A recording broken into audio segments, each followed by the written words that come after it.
What's going on, my friends? Welcome on out to Behind the Energy Podcast, where we dive into behind the scenes of DJing, entrepreneurship, and all the excitement in between.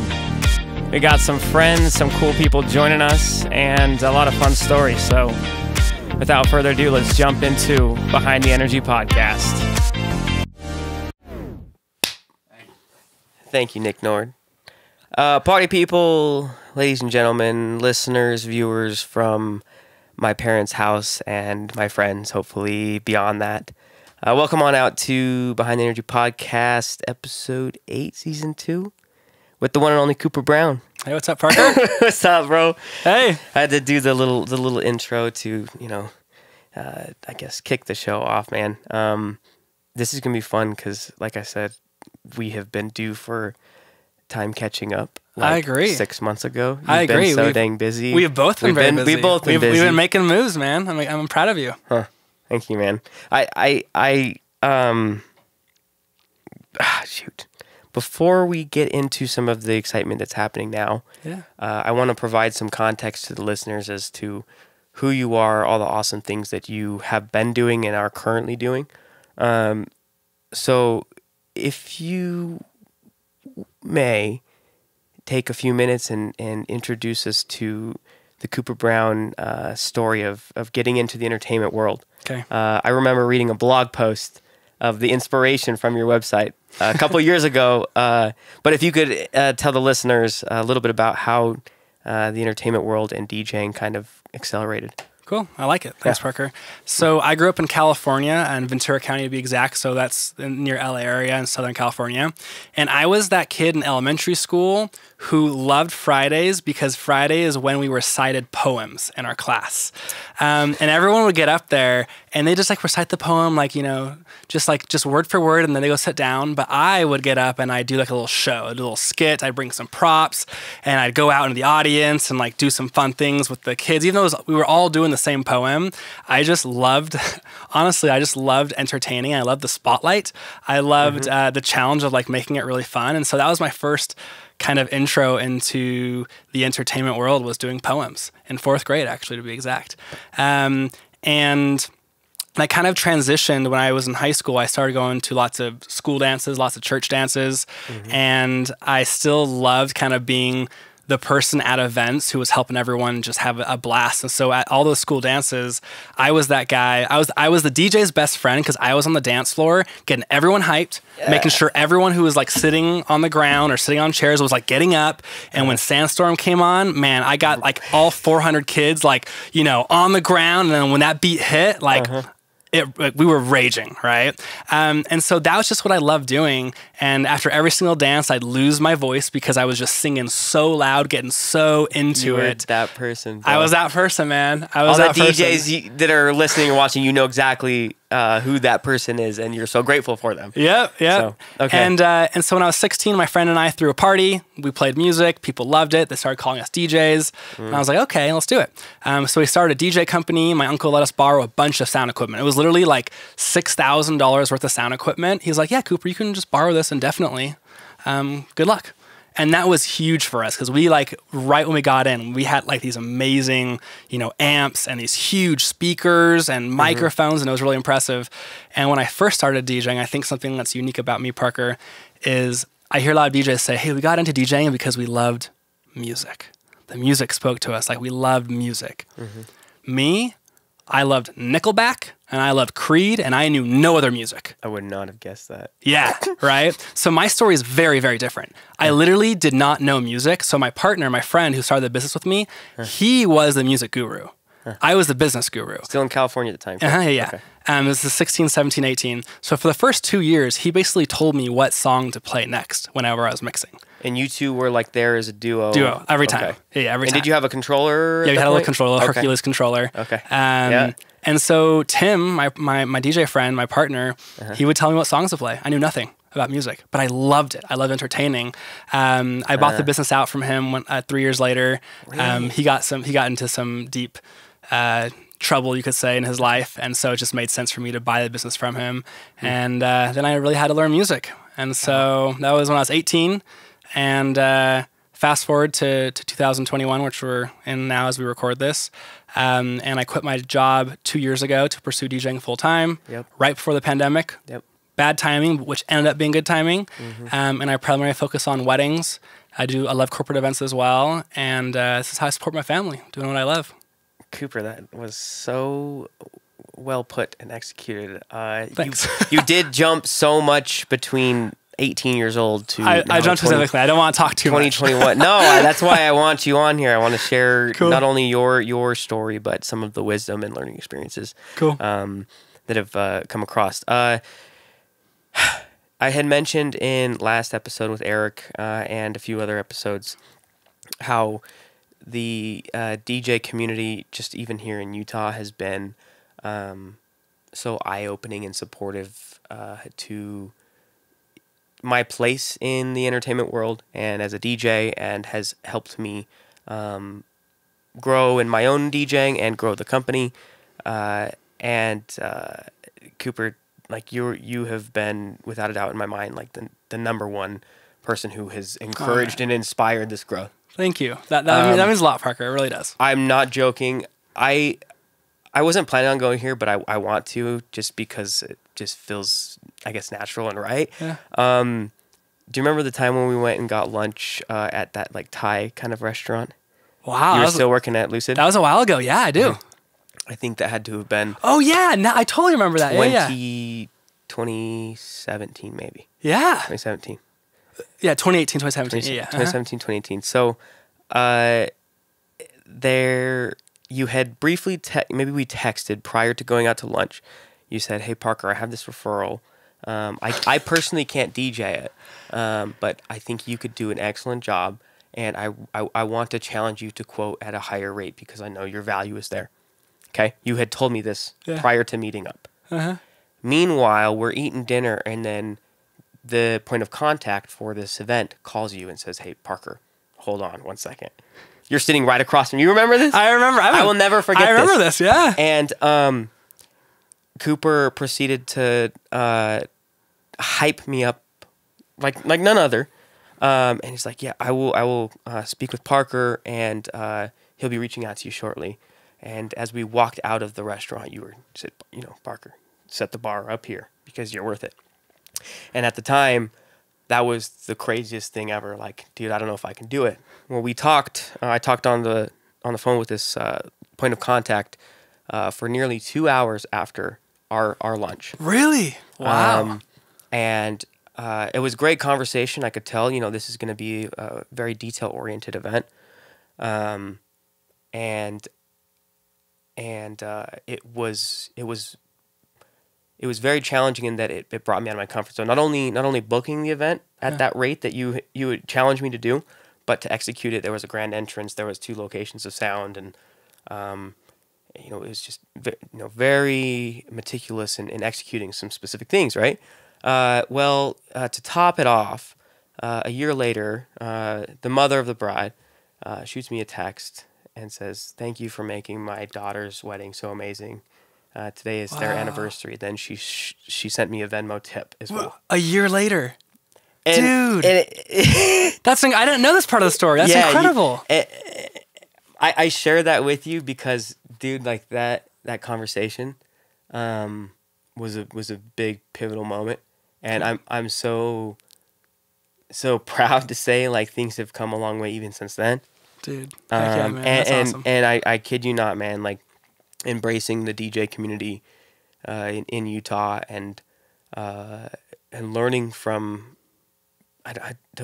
the word competitors keeps coming up. I don't like using that word because I don't view it that way. Yeah. But leaning on each other for that support has opened a lot of doors, and you have been a big supporter. Well, I love that, Parker. Thank you. The growth of live entertainment and DJing over the past few years. So. That's good. I love seeing other really good people like you succeed. And I feel like sharing insight and sharing experience with you like doesn't, hurt me in any way. It only helps you. And I think helping you and it's just, it feels good. So I appreciate sharing that. So thank you. That's really cool. I mean, I will never forget sitting across I remember your eyes just being like, is Cooper really saying this? Because I thought you were joking, bro. I thought you were playing a joke or a prank on me for a second. Awesome. Dude, even to step it back a little bit further, I remember at the DJ meetup, it was really cold, and we met at this warehouse, probably 2016, 17, and they had a bunch of different speakers. Oh yeah, I remember that. And I never had like really met you. I'm like, oh my gosh, dude, there's Cooper Brown. Like, dude, this guy's like killing it. Like, I'm nervous to go talk to him. Dude, that's funny. And just to see how our friendship's grown since then. I think equally highly of you as I think you might think of me. So we both shine in different ways, and we both have different skills. And I think that's what's cool about this podcast and about just you being you, like sharing those insights with each other. We help lift each other up in our weak spots, and I think that's the most valuable thing of friendships and partnerships. Yeah. Again, put it so eloquently, Cooper. Perhaps maybe turning no pun intended, turning the tables a little bit. Cooper, you had jumped from the 18-year-old self to 2021. Obviously, a lot has happened since then. Totally. And some serious growth. Yeah. Was there a turning point or a time in which you said, my time, my career as an entertainer can be a way of life, a way of supporting my family.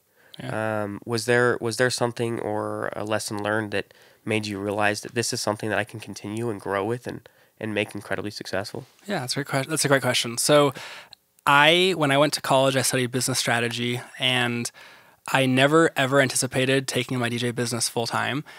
When I was in college, up until the time when I went full time with my DJ business, my strategy was I'd do 4 events a month and only 4. So if someone asked me if I was available on August 12th, and I was available, but I already had 4 other bookings, I would turn them down, right? Yep. Which is a really interesting strategy, but it helped me like be comfortable raising my prices because I was confident I'd still get 4 no matter what those months. And so I guess the tipping point of like when I knew I could make this a full-time career was my DJ salary every year continued to match what I made at my full-time job. And so I was full-time in a tech company just south of Salt Lake for 3 years. And every year I'd get a raise at my full-time job, but I'd also make more money DJing. Not necessarily because I was DJing more events, but just because I was better at marketing, raising my prices and things like that. And then honestly, the most random thing in like December of 2019, I like turned to my wife, we've been married for 2 years, and I was like, I never, ever, ever thought I would say this, but I want to go full-time. Like, I want to try it. Like, we're making good money. We can do this. Like, what do you think? And she was so supportive, and she's like, yeah, let's do it. And so that was up until December 2019. I had never considered going full-time. Never. And so that was probably like the moment where I knew I could do it, because my income level was not to where I needed it to be to support a family and kids and a home, but it was trending in the right direction.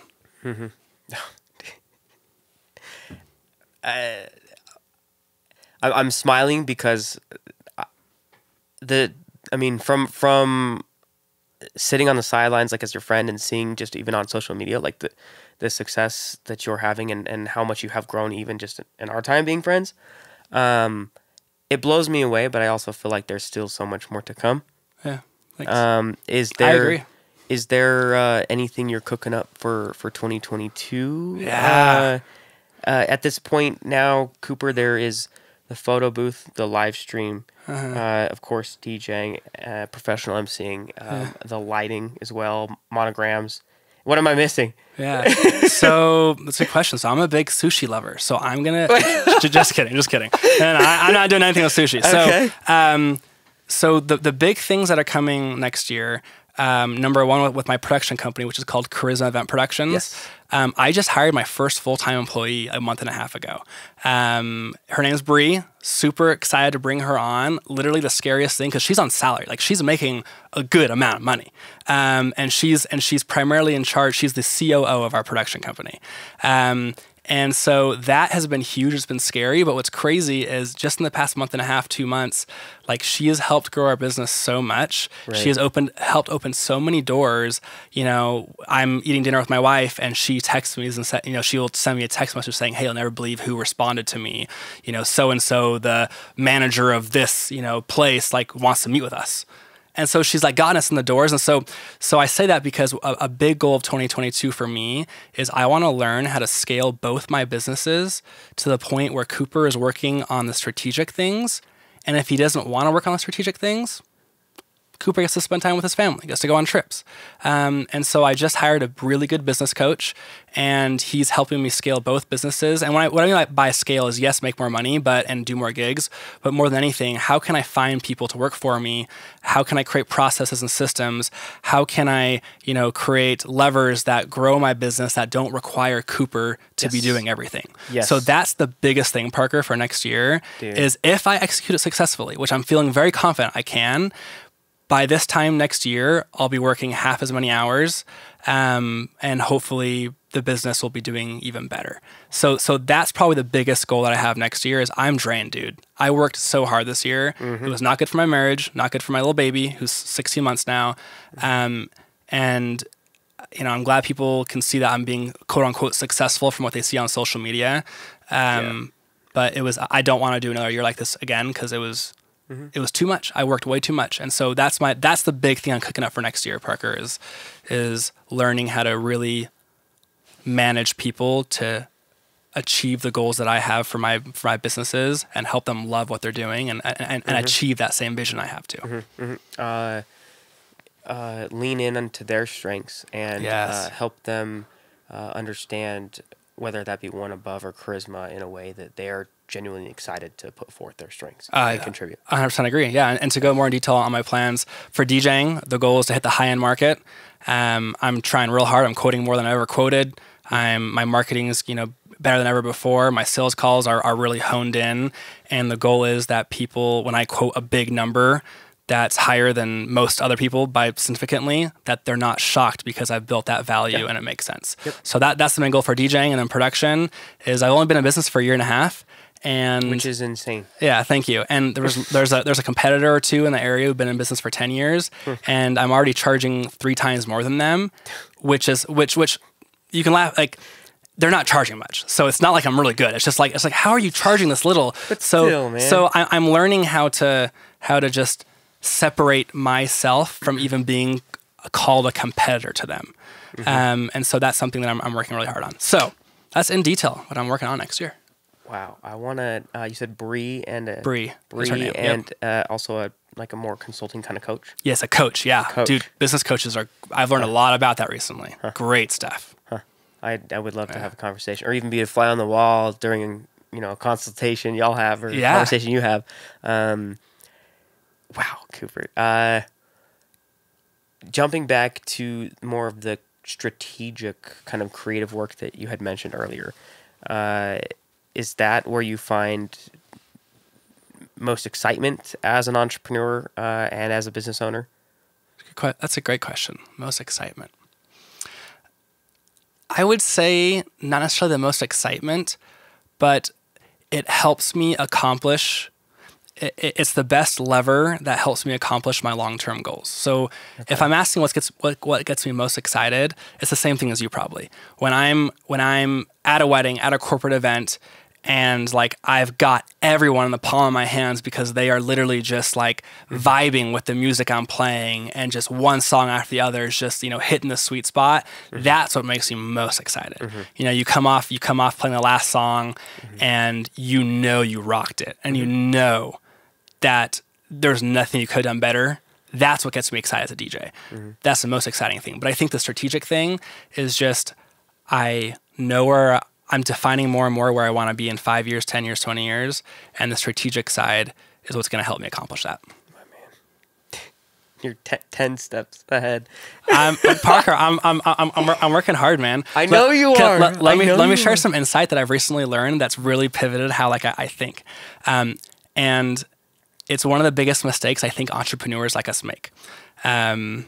So there's a book called The E-Myth. Have you ever heard of it before? I don't know The E-Myth. It's called The Entrepreneur Myth. Okay. And the Entrepreneur Myth, basically, in essence, the book's way better, obviously, but it says that there are 3 roles in any business. There's a technician who like knows the technical skills behind it. So someone who knows how to make sushi. We'll go back to that example. Someone who knows how to make sushi. That's his or her job. They make sushi, okay? And then you have the manager. The manager is the one who manages the business, right? And then you have the entrepreneur who is the visionary. And a lot of people start a business because they're their first person, the technician. They know how to fix cars. They know how to make sushi. They know how to mix music. And the reality of it is there's a lot of businesses like that the technician is the owner and the technician is the one making the money, and therefore the owner of the business never makes it out of that role, and they just stick in that role forever. But if you can find a manager who can help manage the business, and you have an entrepreneur who has the vision for the business, that's what you need to be a successful business. So right now I'm trying to take myself out of the technician role of my streaming company, have other people do it, and then have a manager, which is Bree, manage that, and then now I'm the entrepreneur who is the visionary behind where I want to go. Wow. When starting One Above, where would you categorize yourself between the technician, the manager, or the entrepreneurial? I was not the technician because the technician is someone who's good at their job. I was awful at mixing, awful at music. In fact, I didn't know about beat matching until like 5 years into DJing. I had no clue there was intros and outros of songs. But you're playing the right tracks. I playing the right tracks, right? So I was not the technician. I was great at emceeing. I would say I was the manager / entrepreneur, the person who knew how to run the business. I was the one on the sales calls, and my partner was not at all because I was a lot better at it. Yeah. So that's where I was. As you're describing this, I'm trying to like see where I find myself the most. As I continue to like formulate plans and goals for the future, I realize that it's going to require the strengths and expertise of other people because I can't wear all 3 hats.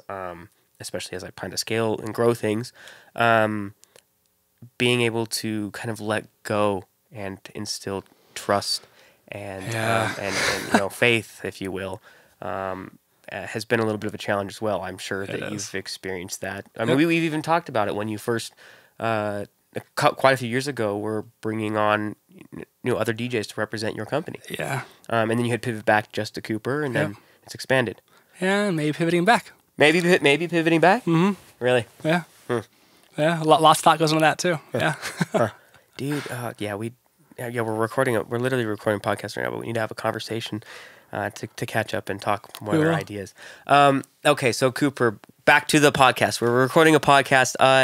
So another thing that actually we might be even taking a step back to what we were talking about earlier with raising prices with confidence and seeing the value we're bringing to the table. Yeah. That was something, as you're very aware of, that I was challenged with for 4 or so years. Yeah. Started DJing $100-$200 an event. I think 4 or 5 years in, like I was doing $400 or $500 events. Like that was good. That was good for me at the time. Yeah.